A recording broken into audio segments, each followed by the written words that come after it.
Patuloy na nagbibigay serbisyo, pag-asa at saya. GMA Regional TV, kapuso ng bawat Pilipino.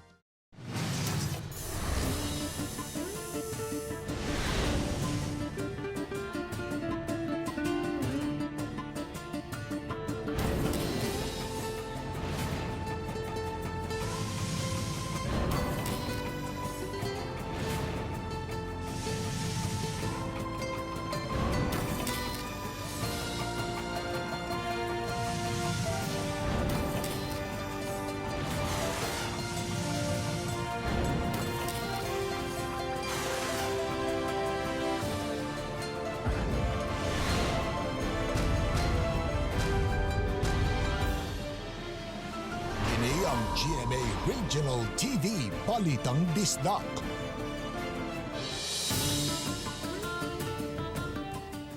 Mayong hapon na kining inyong GMA Regional TV, Balitang Bisdak, ang bugtong kasaligan, kasandigan o kanangpan sa mga Bisaya. Ako si Bambi Nalsar.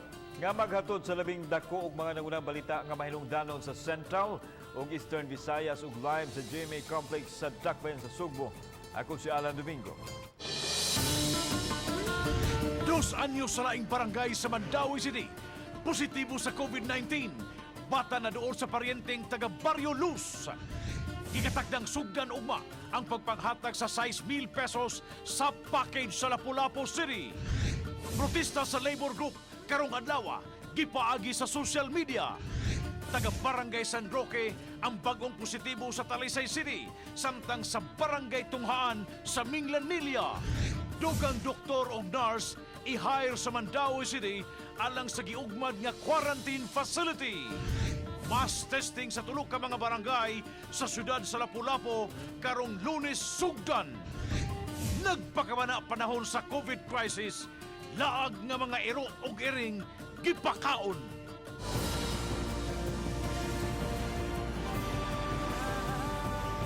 Kini ang GMA Regional TV, Balitang Bisdak.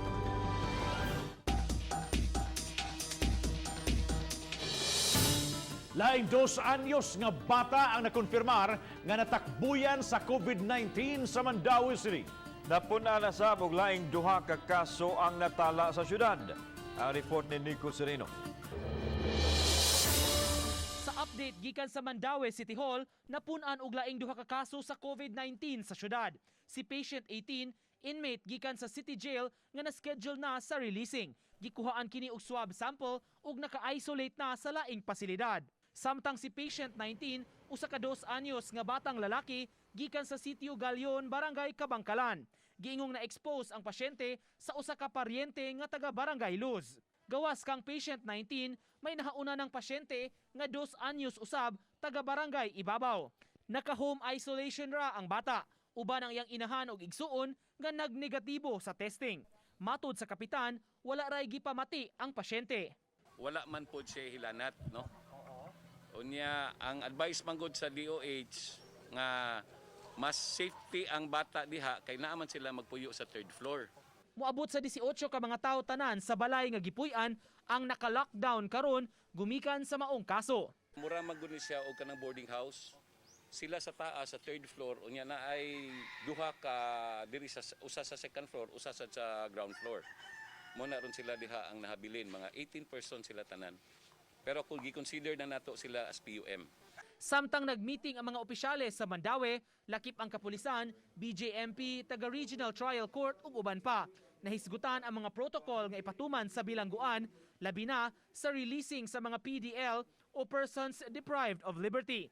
Nasabutan nga kung makagawas na, i-isolate gihapon sila sa building nga iya sa syudad aron adto i-quarantine ug kuhaan og swab sample. Kung makumpleto ang 14-day period ug magnegatibo, diha pa sila tugutan ang bag-ong laya nga makauli sa iyang pamilya ug komunidad. Maghimo tag executive order nga pinirmahan ni Mayor Jonas nga dili gyud ni sila makadritso og uli. They are not already detained, however they have still to undergo the 14-day mandatory quarantine period. Uban ni June Sulon, Nico Sereno, Balitang Bisdak. Adunay lain nagpositibo karon sa COVID-19 sa dakbayan sa Talisay. Kini ang gipahibaw ni Talisay City Mayor Samsam Gulyas pinagi sa iyang social media page. Gitumbok sa mayor ang usa sa upat ka nakakuhaan og swab test niadtong miaging Martes hapon. Samtang negatibo ang laing tulo ka mga sakop sa pamilya sa nagpositibo. Matud ni Mayor Gulyas na balhin na ngadto sa quarantine facility ang labing bag-ong nagpositibo nga taga Barangay San Roque. Samtang ipaubos sab sa swab test ang mga tao nga adunay direct contact sa COVID-19 positive. Subling giawhag sa mayor sa iyang social media post ang mga Talisaynon nga likayan nga magawas-gawas sa ilang mga panimay ug magsunob og kanunay og face mask kung mobiya man kini sa ilang mga panimay. Samtang sa lungsod sa Minalilya, laing kaso usab ang nagpositibo ang natala. Ana kini sa barangay Tunghaan sa maong lungsod. Gisugdan usab ang contact tracing niadto mga tawo nga nakahalubilo sa maong positibo nga pasyente. Pagpangapod-apod sa tag 6,000 pesos nga social amelioration package sa Dakbayan sa Lapu-Lapu, masugda na ugma. Lapu-Lapu City Mayor Ahong Chan nangayo og dispensa sa kalangan tungod kay nahunong makadyot ang distribution sa forms human gipaubos sa COVID test ang tanang magkawani sa CSWD. Si Luan Merondina sa exclusive report.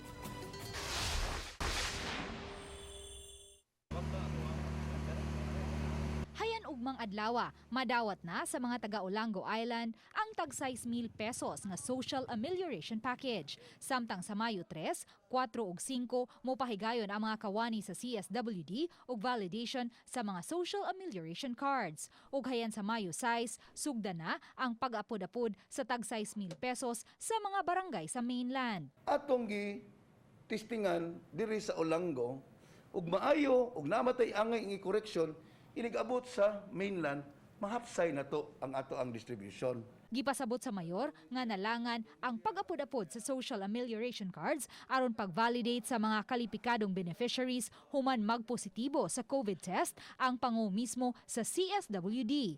Tungod niini, gikinahanglan usab nga mapaubos sa COVID test ang tanang mga kawani sa CSWD. Gibutang sila sa isolation facility sulod sa pipila ka adlaw samtang nagpaabot sa resulta. Siyempre, ato gyud taong unahon ang health sa atong mga social workers and also sa atong mga kaigsuunan. Kay simbako unya og nagpositibo tong ato ang mga social worker nagsuroy-suroy, maapektuhan ang ato ang mga katawhan. Ang mga nagnegatibo sa test ang mipadayon sa distribution o validation sa mga SAP cards. Dugang sa mayor, dili man lang ang Dakbayan sa Lapu-Lapu ang nangayo og rekonsiderasyon sa kalangan sa pag-apod-apod sa social amelioration package tungod sa kakuti sa proseso niini. Kini ilabi na alang sa mga dagkung dakbayan nga dunay daghang populasyon. Tungod sa kagamay sa allocation nga gihatag sa DSWD alang sa Dakbayan sa Lapu-Lapu, hinungdan nga ang labing nanginahanglan lang ang mahatagan. Uban ni Godfrey Relien, Luan Merondina, Balitang Bisdak.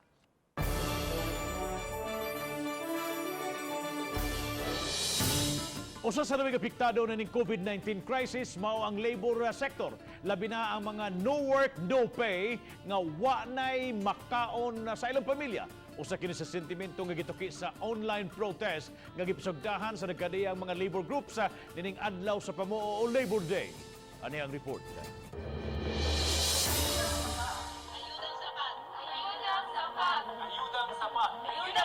Ang naandang dalan-aon sa kadalanan matag Labor Day, ang bagang duot sa mga tao nga nagpadayag sa ilang mga sentimientos gobyerno.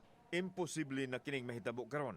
Kung kaniadto mabati nato o makita nato kining mga progressive groups sa kadalanan panahon sa Labor Day, diin ilahang ipadangat ilang mga sentimiento kalabot sa isyu sa pamuo. Karon nisabay na sab sila sa gitawag nga new normal. Diin gipaagi na nila ang ilahang protesta online, pinaagi sa mga social media portal.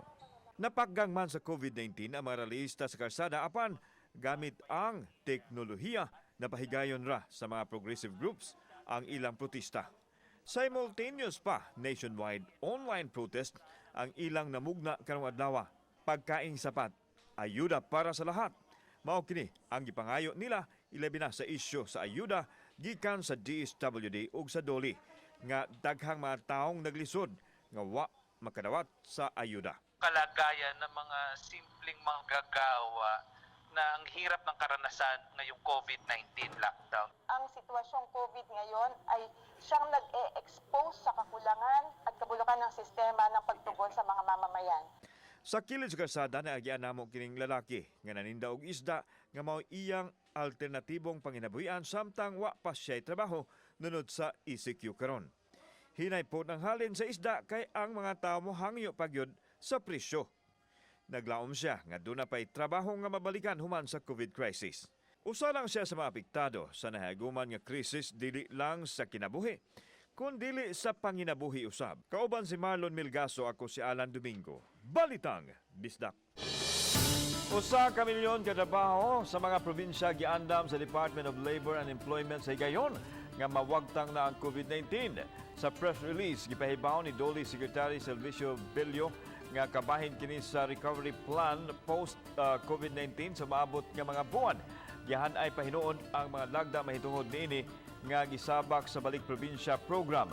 Wa pa makadawat hinuon ang og opisyal nga abiso nini ang Dole Regional Office. Sa pikas bahin, nakumpleto na sa Dole ang pagpanghatag sa 158 million pesos nga ayuda sa mga displaced workers diri sa Central Visayas. 31,618 ka mga trabahante ang nakadawat gikan sa 1,403 ka mga establishmento. Gipasabot sa tigpamaba sa Dole 7 Luchel Teresa nga dugay o dunay mga kumpanya nga nakasubmit apan wa na makadawat tungod kay nahurot na ang ilang pundo. Sa mga nangutana, sunod si Manana kasugdan ang distribution sa Social Amelioration Program o SAP sa Mandaue City. Karong adlawa Labor Day gipadayon sa taga City Treasurer's Office personnel ang distribution sa unconditional cash transfer kun UCT sa ubang mga barangay. Ang mga personnel sa City Treasurer's Office naka full PPE o personal protective equipment aron masiguro usab ang ilang kaluwasan samtang nagapod-apod sa maong cash assistance. Giuna sa ang UCT beneficiary sa paghatag sa ilang 6,000 pesos matud ni City Attorney o City Treasurer Regal Oliva. Sunod si Mana, musugod na usab sila pag-apod-apod alang sa mga SAPTA beneficiaries. Apan kabturang mga barangay kansang payroll na dawat na nila gikan sa taga DSWD. Ang sugdan na gibutyag ni Oliva, nagpaabot sila pagpaabot sa payroll sa ubang mga beneficiaryo.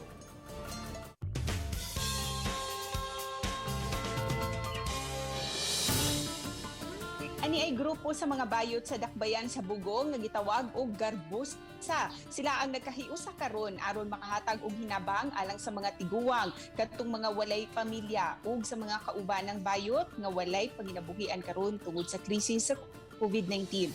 Atong sayra ng ilang istorya sa report ni Femery Dumabo. Inay mahigot sa kalingawan tungod sa mga festa matagbuwan sa Abril, ang mga sakop sa gays around Bugo Solid Association o Garbosa nangitag pamaagi aron mamaayo paggamit ang ilang panahon. Ilang gihimo maong pagtabang sa mga nanginahanglan dungan sa paglingaw kanila ug paghatag kanila og paglaom. Dagan silang kaubanan ang nawad-an karon og panginabuhian tungod sa ECQ nga nahatagan nila og relief packs hapit matag adlaw. Pakita nila unsa ta ka vulnerable when it comes to helping, like in every small act nga kung ipakita na po na kaya siya, di ba? Sa katong ingon ni Karen ni Basco nga, in every, like, our micro effort will have a macro effect. So, Kabayutan in general, laban lang gyud ta tungod kay kining panahon na mo ni panahon nga kita maoy bakit atong unsa gyud ta katilod anay. Lakip sa ilang nahatagan og pagkaon ng mga bata ug mga tigulang bisan dili sakop sa ilang kapunungan. Nakabenepisyo sab sa ilang tabang ang mga frontliners sama sa mga pulis, tanod, bombero ug mga healthcare workers. Serve, we share, we show compassion, we feel as one because we are Garbosa. Ang ilang mga gipanghatag gikan sila kaugalingong mga kwarta, tabang gikan silang pamilya ug mga higala. Uban ni Cleofer Lumayag, ako si Femery Dumabok, Balitang Bisdak.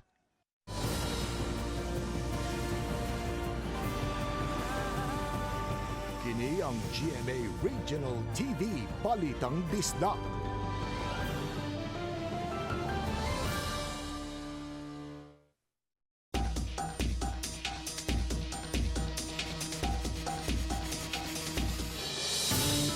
Ang Mandawi City Government muhayar og duga mga health workers sa doktor mga nurses alang sa giugmad nga central quarantine facility sa maong dakbayan.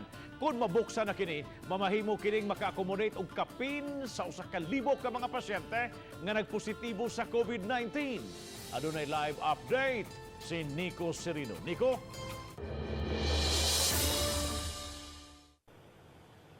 Yes, Bob, nangita ang Mandawi City ug mga aplikante nga mo fill up sa posisyon sa mga frontliners nga muman-unya sa ilang quarantine facility. Gipaspasan sa Mandawi City ang pagtrabaho sa City Central School nga himuon ng Central Quarantine Facility. Mauna-unya kini ang mupahiluna sa mga magpositibo sa COVID-19. Mga pasyente nga asymptomatic o walay sintomas ug mga dunay mild o moderate conditions ang ipahiluna sa dapit. May building sab nga giandam isip waiting area sa mga gikuhaan og swab sample. Ug aron matutukan ang kondisyon sa mga pasyente, muhire ang syudad og mga health personnel. Mga doktor magsweldo og gikan 46,000 ngadto sa 50,000 pesos.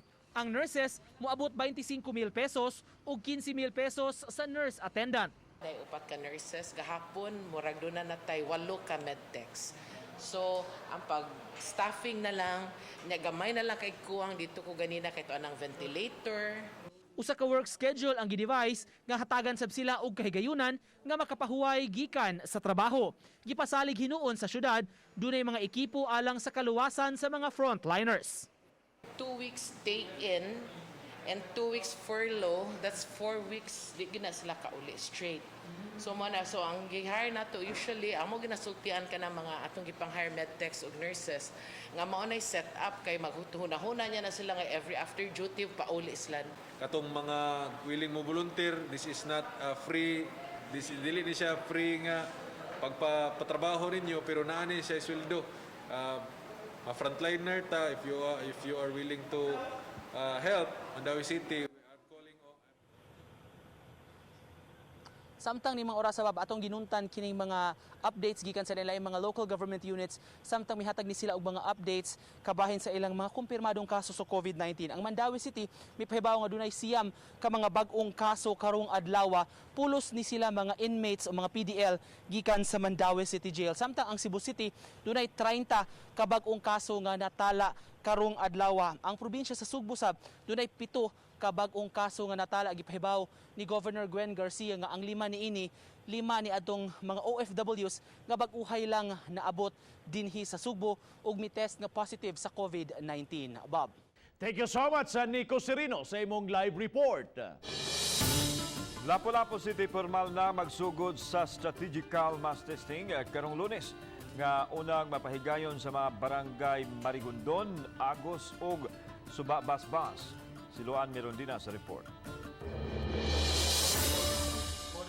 Usa ka coordination meeting ang gipahigayon ganihang buntag uban sa kadagkuan sa City Health Office ug Crisis Management Team aron sa pag-finalize sa strategical rapid mass testing nga ipahigayon sugod karong Lunes. Unang mapaubos sa rapid test ang mga nagpuyo sulod sa red zone, orange zone ug ang mga may ILI kon influenza-like illness sa barangay Marigondon, Agos ug Suba Basbas. Pagka Martes, Mayo 5, mag-rapid mass testing usab sa barangay Gunob ug Kalawisan. Sa Mayo 6, ang barangay Babag ug Luok. Pagka Mayo 7, sa barangay Basak. Mayo 8, barangay Pusok ug Kanhulaw.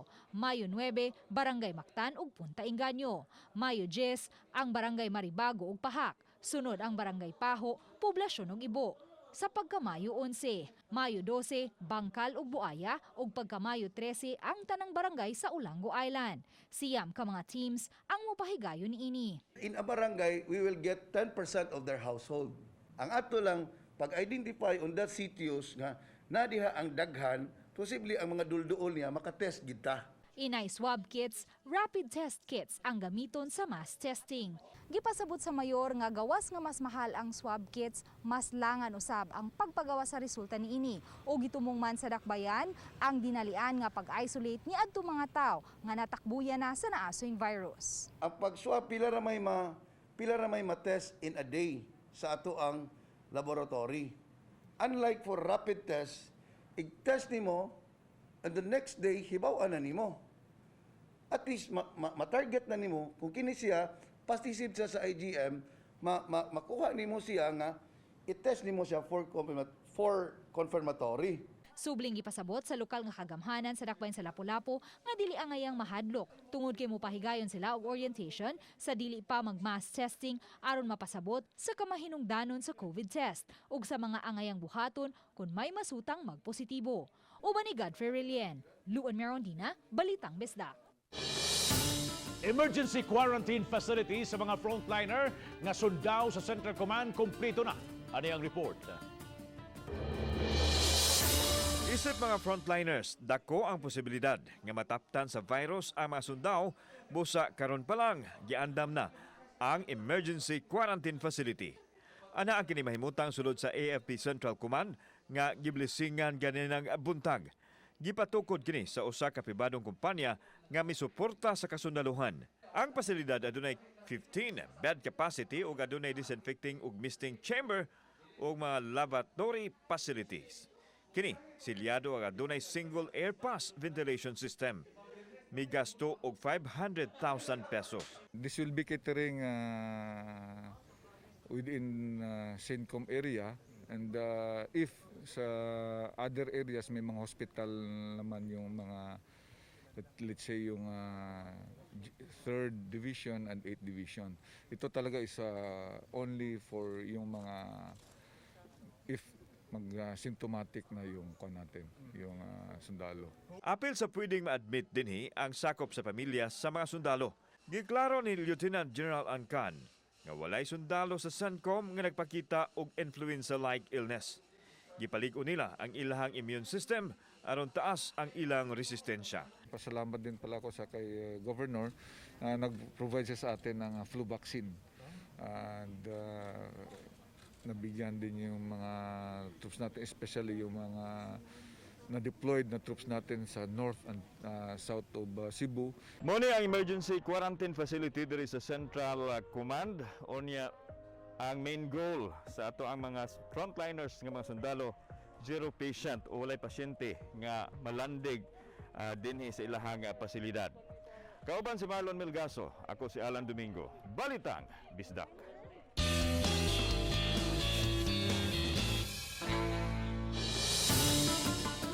Ning panahon karon mga kapuso, dili lang mga tao ang nanginahanglan og hinabang, apan ang mga hayop usab nanginahanglan og atensyon og syempre pagkaon. Sama na lang sa ako ang pet nga si Zenzen. Busa mga kapuso, atong sayran kining istoryas na nagpakabanang mandawihanon nga nagpakaon og mga iro og mga iring nga anaa lang sa kadalanan. Sa pagpatuman sa enhanced community quarantine, nahingawas si Maureen Claro sa pagkaon sa mga iring ug iro nga anaalang sa kadalanan. Sud na sa pipila ka tuig nga nang rescue si Maureen og mga askal ug puskal, apan ning higayuna lang mas agresibo siya. Gutom na sila daan. Kay stray man sila, then sa wala pa ang COVID, daghag basura kay daghag mga sobra na pagkaon ipaklabay sa basurahan, mga food chain. Aron mapakaon ang mga iro ug iring sa kadalanan, iyang ibilin sa mga gwardya sa mga establishmento ug subdivision ang mga pagkaon sud sa duha ka semana. Laki po sab sa hatagan og pagkaon ng mga street dwellers nga binlan usab niya og pagkaon alang sa mga hayop. 18 ka lugar na dinhi sa Subo ang ilang naalagaran ug kapin sa 200 ka mga iro ug iring ang natabangan. Wala ko katulog kay giana na ko wala. Unsa ko mga iro ani? Unsa ko papakaon sa tanan kung mag-lockdown? Ako gibuhat tanan guard, i-amigo na ko, gitagaan akong kape, gitagaan akong biskwit, para lang magpabilin sa dog food. Sa pagkakaroon, anaa si Maureen sa rescue shelter sa Lapu-Lapu City. Mapasalamaton siya sa iyang pamilya o sa misuporta sa iyang kausa nga nagsilbing donor. Ang uban kanila diha sa tambal og pagkaon sa mga askal ug puskal. Uban ni Cleofer Lumayag, ako si Marie Dumabok, Balitang Bisdak.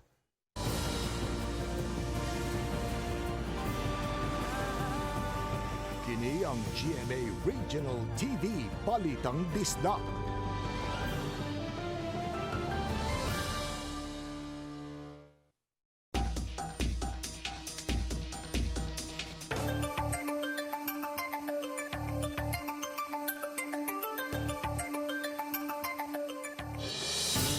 Gisusi karon sa City Health Department ang Talisay City Central School nga posibleng himuong quarantine facility alang sa mga persons under monitoring kon PUM sa maong dakbayan.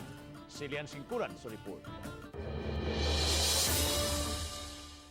Gisuroy sa taga City Health Department uban ang Department of Education ang Talisay City Central School. Unang gisusi sa taga City Health ug DepEd ang karaang mga classroom ug gisunodayon pagsusi ang mga bagong classroom sa tunghaan. Kung naay maduga nga mga PUM unta ba, isa na lang ka place unta nga mabantayan siya og kanang police or ang tanod pa di kay maglisod ba. Rather than ikatag bitaw sila tanan per barangay. Ilang gi-assess ang mga classroom kung haumbang nga puy-an alang sa mga persons under monitoring nga ipahilo na unya sa facility. Kanang required good sa Department of Health nga nagi siya CR per classroom niya na siya water supply. So kato mo qualify siya. The rest kani dili kayo. Ilang gisusi kung may igo bang supply sa tubig ang mga classroom ug maayong koneksyon sa kuryente. Posible nga ang bag-ong mga classroom maoy pahilonaan sa mga PUM apan kun magkuwang man mamahimong gamiton usab ang daang mga classroom. Nang lanagi CR niya Mayo water supply no, so dili tanang classroom diri sa atong eskwelahan ang qualified ana. So nami gipang tan-aw yan ay mga guba nga mga connection which is ipa-check na mo sa action agad. If ever mo qualify sila, then ang DepEd mulimpyo mi sa among classroom nga andam para pagamit sa atong siyudad. Uban ni Renate Quiñones, Lian Singkulan, Balitang Bisdak. Gawa sa tuog wala nga mga piyesta ning buwan sa Mayo sa Simbahang Katoliko. Ang Flores de Mayo mausay naandam nga atanganan nga kalihukan ilabi na sa mga bata apan kasagaran sa mga simbahan sa Cebu Archdiocese mo padayon nini pinaagi sa live streaming. Si Marie Dumabok sa report. Sama na lang sa parokya sa San Francisco de Assisi sa lungsod sa Balamban. Din kagahapon pa lang, nagpost na sa ilang social media page nga banay ni Iko nga sugdan karong hapon ng live streaming sa pagpahigayon sa Flores de Mayo. Si Monsignor Ruben Labajo, team moderator, miyahawag usab sa ilang parokyano nga mosaulog sa Flores de Mayo diha silang tagsa-tagsa kabalay. Diha sa altar sa mahal nga berhen muhimo usab og pagrosaryo ug paghalad og bulak. Just stay at home unya ang traditional nga Flores no, so among kuanon basahon to ang novena sa Flores. Sitwasyon sila nga naa sa balay mo apil sa mga prayers atong novena sa Flores dayon na lang sila bulak nga dadhon. Kun ganahan ang mga bata nga mag-costume og angel, awhag ni Labaho sa mga gidikanan nga tugutan sila. Ug nga mas may usab nga ang mga magulang o gidikanan ang motudlo og basic nga pangagyion ug debosyon sa mahal nga berhen. Samtang kun mapatuman na unya ang general community quarantine sa probinsya sa Subo, usa sa awhag sa simbahan, sama na lang sa parokya diha sa Balamban, nga tugutan sila nga makasaulog og santos nga misa uban sa mga parokyano. Ug nga nipasalig nga mapatuman ang social distancing ug bisan pag-disinfect pagsiguro lang gyud nga malikay sa COVID-19. Amo lang yung solution na i-multiply ang misa. Amo for instance Sabado, Sunday 6 masses, amo 12 masses, nya imuban lang misa. Siradaan, ingog sirado na ang arka ni Noah. Mao naman new normal. So mao na nga first come first serve yun. No? Uban ni Cleofer Lumayag, ako si Marie Dumabok, Balitang Bisdak. Sa unang higayon, nasiradaan ang tanang utlanan sa Tagbilaran City, Bohol, karong adlaw Mayo 1, ang unang adlaw sa General Community Quarantine, GCQ. Karon sa magsugod ang fiesta man sa tibok lalawigan sa Bohol. Mayo 1, fiesta Tagbilaran karong adlaw. Apan kay sirado man ang border, why mga tao gikan sa kalungsuran nga magapamiesta aron makalayan ang paghuot sa katawhan. Apang gitugutan lang nga makasud sa syudad mao mga health workers. Haom usab sa ang mga kabalayan kaniadto puno sa giandam nga pagkaon anay tagay og paghudyaka. Apan may pipila ka pamilya nga naay dunagoy handa. Sirado usab ang mga simbahan apan adunay private mass nga makita sa online. Ang kaon online sad. Apan si Sister Percy miadto gyud sa St. Joseph the workers aron didto magampo.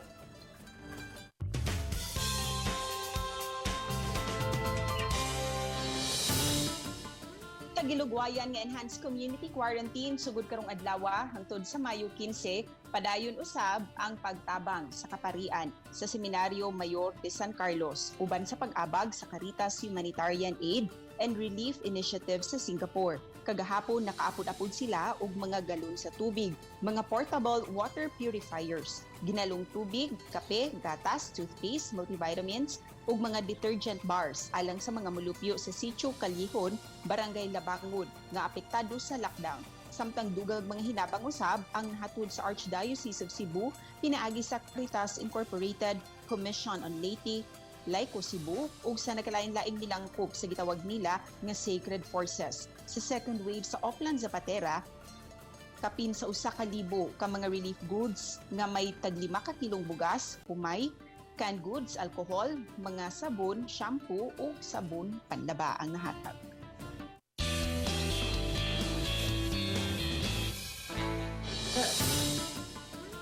Aron mapabilin ang kapiskay sa panglawas, ang mga drivers sa United Drivers and Operators Transport Cooperative kun UDOTO nag-ehersisyo matag adlaw. Pamaagi nila kini aron makalahutay sa inadlaw-adlaw nilang tahas. Mitanyag sila og libreng sakay sa Egypt sa mga dagkong kadalanan sa rakbayan sa Lapu-Lapu ning pagpatuman sa enhanced community quarantine. Mga kapuso, ang GMA Regional TV Weekend News makita ugma Sabado, Mayo 2 sa GMA News TV sa prime time gikan alas 6:15 sa gabi hangtod na sa alas 7 sa gabi. Busa hinumdumi mga kapuso. Mawag kayo sa mga puso, apan stay at home lang gihapon ha. Sa atong mga halang sa atong kalungwasan, magdepende lang yun sa atong kaugalingong baruganan o sa atong makamot. Ang among pasalig kanyo mga kapuso, nga dili ka muna mubiyaan, bisan pa man ning krisis nga atong giatuwang, magpabili ng among serbisyong tinudanay. Tungod kay Local News Matters. Daghang salamat sa mga kapuso nato, apil na ang nasagawa sa nasod nga nikisayon sa mga dagko ug mga nagunang balita sa rehiyon. Ako si Alan Domingo. Ang inyong balita ang among balita, tungod kay matag lokal nga balita, mahinungdanon. Kini ang inyong GMA Regional TV, Balitang Bisdak, buong puso para sa Pilipino. Ako si Bambi Nalsaro, maing hapon mga kapuso, and happy weekend.